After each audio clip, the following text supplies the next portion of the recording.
What's going on, Alabama fans, and welcome back to Crimson Tide Today. We've got plenty to talk about as the Crimson Tide get closer and closer to kicking off another season in Tuscaloosa. Fall camp is well underway, the competition is heating up, and there's never a shortage of things to discuss when it comes to Alabama football. So if you're ready to talk some ball, you're in the right place. Let's go ahead and kick off the opening drive. So, Alabama football, they're entering the 2026 season at a position that this program has never experienced over the last 2 decades. The Crimson Tide, it seems like they're being overlooked. The preseason coaches poll was released later last week, and Alabama checks in at number 11 in the country. And that might not sound disrespectful for most programs, but for Alabama, this is very significant. This is the lowest Alabama's been ranked in the preseason coaches poll since 2008. I mean, think about that for a second. For basically the entire Nick Saban dynasty, Alabama entered every season viewed as one of the premier championship contenders in all of college football. I mean, we're talking top five, top three. Most of the time, they were number one. But heading into year three under Kalen DeBoer, expectations outside of Tuscaloosa have clearly changed. And I actually think that makes Alabama one of the more interesting teams in college football this season. Because number 11, that tells me there's plenty of people who aren't completely sold on this team. And I understand some of the questions. Alabama's still trying to figure out its quarterback situation between Austin Mack and Keelan Russell. The offensive line, they have to prove that they can be significantly better than they were last season. In Alabama, they have to establish a more consistent running game. And there are more important players who have to step into larger roles as well. But when you look at the overall talent on this roster, I think there's also an argument that Alabama has a much higher ceiling than number 11 suggests. I mean, start with the defense. Kane Womack, he has the chance to put on one of the deepest and more talented defenses in the SEC on the field this season. I mean, this secondary is loaded. You've got Zabian Brown and DeJohn Lee at corner. You've got Keon Sabb and Bray Hubbard at safety. And then you have Red Morgan, who gives Alabama experience at the Husky. And there's talent besides those guys as well. I mean, let's take a look at the front seven. Alabama went in and got Caleb Woodson from Virginia Tech at linebacker, and there's several young players who can emerge around him. The defensive line and pass rush have also seen major areas of emphasis as well. So defensively, Alabama should have enough talent to keep itself in pretty much every game on the schedule this year. The bigger question is going to be the offense. Can Ryan Grubb finally get this running game going? Last week, he was very clear with the media that Alabama is going to resurrect the run game heading into this season. Can this offensive line become a strength instead of a concern? And more importantly, can Alabama find its quarterback as well? Because if the answer to most of these questions is yes, number 11 can end up looking very low when all is said and done. And that's what makes this season so cool and so fascinating. Alabama, they don't have to spend August hearing that they're the best team in America. It doesn't have to deal with being ranked number one or number two and having everyone's expectations for another championship at the beginning of the season. Instead, there's some doubt surrounding this team. And maybe that's exactly what this team needs heading into the year. We've already heard that throughout the offseason, Alabama is being picked lower than usual in the SEC, and now the coaches poll has the Crimson Tide sitting out of the top 10 nationally. At some point, Alabama has to stop talking about expectations, and they're going to have to prove it on the field. And that's really where Kalen DeBoer is entering year three. The roster is his by now. The coaching staff is his. This system is firmly established as his program. Now it's time to see what Alabama looks like when all of these pieces come together. And there's also an interesting piece of history attached to that 2008 comparison as well. That Alabama team that entered the season outside of the preseason coaches poll, by the end of September, everyone was talking about how Alabama was back. The Crimson Tide that year, they went undefeated during the regular season, and they reached number one in the country and eventually played Florida in the SEC championship game. Now, I'm not saying history is automatically going to repeat itself in this situation, but it is a reminder of something really important. Preseason rankings, they don't determine where you're going to finish. And for the first time in a long time, Alabama is going to enter a season with something it really had to do during the dynasty years of the Saban era. It has a chance to climb. Number 11 is where Alabama starts, but now we're going to find out how just far this team can go. One thing I'm really interested to see with Alabama's defense this season is how aggressive Kane Womack is willing to use this secondary. Because if there's one position group on this defense where Alabama should be able to trust all of its talent, it's at cornerback. And based on what Dijon Lee recently said coming out of practice, it sounds like Alabama could be changing things up a little bit in 2026. Lee said Alabama's emphasized press coverage more this offseason and expects the Crimson Tide to press receivers a lot more on the perimeter this season. And personally, I love that idea because when you look at Alabama's personnel, why wouldn't you do the same? You've got Xavier Brown on one side, you got Dijon Lee on the other. I mean, these are two extremely talented corners, and Lee in particular, he's almost built in a lab, and he's built to play physical coverage at the line of scrimmage. He's 6'4" and around 200 pounds. He's long, he's physical, and we've already seen what he can do when Alabama puts him out on the field. Lee started the final 5 regular season games last year and finished his freshman season with 34 tackles, 4.5 tackles for loss, 2 picks, and 5 pass breakups. Now, you've got a sophomore who's already played meaningful SEC football, and he's got an entire offseason to develop his skills. So if I'm Kane Womack, I'm thinking exactly what I think a lot of Alabama fans are thinking as well. Let's use these guys. Let's get him up near the line of scrimmage. Let's let him challenge some receivers. And let's make quarterbacks beat Alabama down the field. Because one criticism we've heard about this defense is that Alabama's been playing a lot of zone under Kane Womack. And here's where I think this becomes really interesting. More press coverage doesn't just help the secondary, it's also going to help Alabama's pass rush as well. We've talked a lot about whether Alabama can create more pressure this season. Well, one of the easiest ways to help your pass rush is making the quarterbacks hold on to the ball and pat it in the pocket. If Brown and Lee can disrupt routes at the line of scrimmage, suddenly Yonsei Pierre and the rest of that Alabama front, they're going to have a little more time to get home to the quarterback. That's how the pieces of a defense start working together. And that's why I think Alabama's secondary could be the key to unlocking this entire defense. Now, obviously, playing this way, it's more aggressive and it's going to come with more risks. I'm not denying that. But if you're going to be pressing SEC receivers, your corners are going to have to win. Because if they miss at the line of scrimmage, there's going to be a lot of green grass behind them. But then again, look at the personnel. Brown and Lee, they have the luxury of playing with the best secondary tandem in the country. Guys like Red Morgan as well are going to be on the field. So I'm willing to take that chance if I'm Kane Womack. And really, this just goes back to something we've talked about with Alabama's defense heading to 2026. The talent is definitely there. Last year's defense, they weren't that bad. I mean, they were far from it. Alabama, they finished in the top 15 nationally in total defense, allowing just under 300 yards per game. But there were some moments where things fell apart. I mean, look at Florida State at the beginning of the season, Indiana in the Rose Bowl in the final game, and both Dijon Lee and Bray Hubbard, they have basically been pointing to those same issues when discussing these performances. Guys, they have to do their job. You can't have somebody trying to make somebody else's play. You can't lose your assignment because you're trying to do too much. That's where I think Alabama can take the next step defensively. Play fast, play physical, trust your assignment, and trust the guy next to you and behind you. If Alabama can do all that while becoming more aggressive on the outside, this defense has a chance to be really special. And I'm especially excited about Dijon Lee. I mean, we're talking about 6-foot corner who wants to get his hands on receivers at the line of scrimmage. That's the exact type of player I want if Alabama is going to be playing more press coverage. So when the season starts, keep an eye on these corners because Alabama might be getting back into something that the Crimson Tide fans have become very familiar with for a long time.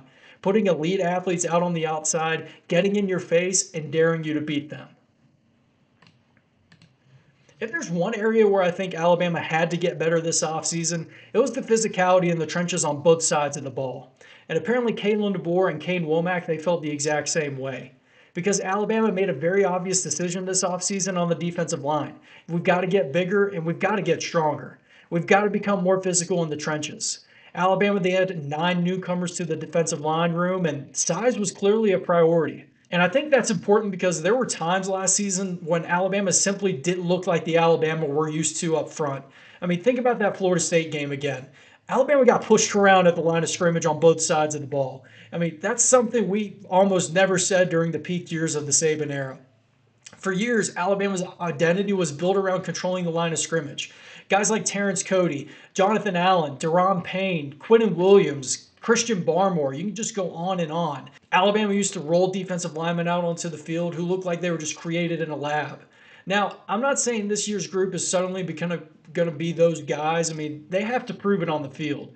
But when I look at Alabama, what they did this offseason, I understand exactly what they're trying to build. You've got Terrence Green coming in from Oregon, and he's 6'5" and around 320 pounds. And then you've got Devin Tompkins coming over from USC, who's around 6'5" as well, who brings some similar size and has a lot of experience. Kedrick Bingley Jones, he gives Alabama another massive body in the middle as well. And then you've still got London Simmons. I've talked about Simmons before, and I think he could become a really important player on this defense. He was thrown into the fire as a freshman last year, and I think he handled himself pretty well. He finished with 19 tackles, 1.5 sacks, 2 quarterback hurries, and he added a fumble recovery as well. Now, he's had another offseason in Alabama's strength program, and that could be paying dividends this season. So, all of a sudden, when you look at this defensive line from last year compared to this year, it just looks a lot more different. I think that's exactly what Alabama wanted. Kane Womack, he actually described a pretty funny way of describing this philosophy. It's pretty simple. Mass kicks ass. And I know that sounds simple, but there is some truth to it. I mean, look at the SEC. Alabama's going to be playing Georgia. They're going to be playing Tennessee. We're going to be playing LSU and Texas A&M. They're going to be seeing physical offensive lines game in and game out throughout the entire season. And you can't just survive against those teams if you're getting moved off the football. But here's another thing I like about getting bigger up front. It can make everyone else on Alabama's defense way better. If those defensive tackles can occupy blockers and control the gaps, suddenly Caleb Woodson and QB Reese, they're going to have more room to run around and make tackles. If Alabama can stop the run without constantly bringing extra defenders into the box, Kane Womack has the freedom with that secondary as well. And if Alabama can consistently create second and long and third and long situations, now you unleash guys like Yanze Pierre and the other guys in the pass rush. That's why this defensive line, it's going to affect everything. And I also think one of the biggest keys to Alabama's entire season as well. I mean, we all know about the secondary. We know that about the athletes at linebacker, but Alabama needs to become dominant at the point of attack again on the defensive side of the ball. And Kalen DeBoer, he's talked about wanting more physicality on both sides of lines of scrimmage. So to me, that's very encouraging going into this year because Alabama doesn't need to completely reinvent this defense. Last year's group did a lot of good things. What it needed was another level of physicality, a little bit more depth, and another level of consistency up front. That's what Alabama attacked through the portal and recruiting this past offseason, and now we're going to have the chance to see whether it translates. Because if Alabama's defensive line can take a legitimate step forward, combine that with the secondary this team already has, I think Kane Womack could have one of the best defenses in the SEC, and they may have one of the best in the country as well. But it's all going to start up front. Alabama wanted to get bigger, they wanted to get more physical, and they went out and found the bodies to do it. Now it's time to see if Alabama can start controlling the line of scrimmage and start playing like Alabama again. We're going to be continuing our Alabama player preview series, and today we're going to be staying in the secondary with a young defensive back who I think Alabama fans should be keeping an eye on this season, and that's sophomore Ivan Taylor. Taylor, he may not be one of the first names you think about when you're discussing Alabama's secondary, but you can't forget how talented this guy is. Taylor, he came to Alabama as one of the top defensive backs in the 2025 recruiting class. He played his high school football at West Orange High School in Florida, and he was a consensus four-star recruit. 24/7 Sports, they had him as the number 41 overall player in the country, and he was the number 2 safety in his class. And his recruitment, it was pretty interesting. Taylor, he originally committed to Notre Dame. He eventually flipped over to Michigan, and then Alabama got involved, and he ultimately landed with the Crimson Tide. He sided with Alabama over both Michigan and Notre Dame, so this wasn't some developmental prospect that Alabama took a chance on. Taylor, he was one of the best defensive backs in the country coming out of high school. And football, it obviously runs in his family. His dad is Ike Taylor, who some of y'all will definitely remember from his NFL career. Ike, he spent 12 seasons playing corner for the Pittsburgh Steelers, and he started over 140 games, and he won 2 Super Bowls during his career. So Ivan, he grew up around somebody who knows exactly what it takes to play defensive back at the highest level. And you can see some of that in his game as it translates to his defensive back's traits. He's listed at 6 foot even and 198 pounds, and I think one of the things that really stands out about him is his versatility. Taylor, he was primarily recruited as a safety, but he's an athletic defensive back who can move around. He's got really good range, he's comfortable playing in space, and he's got the athleticism to handle coverage responsibilities. He's also willing to come downhill and play physical. He also ran track in high school, so there's some legit athleticism when we're talking about Ivan Taylor. As a freshman, Taylor didn't immediately crack Alabama's starting secondary, and that's understandable. I mean, all you got to do is look at the guys that Alabama had in front of him.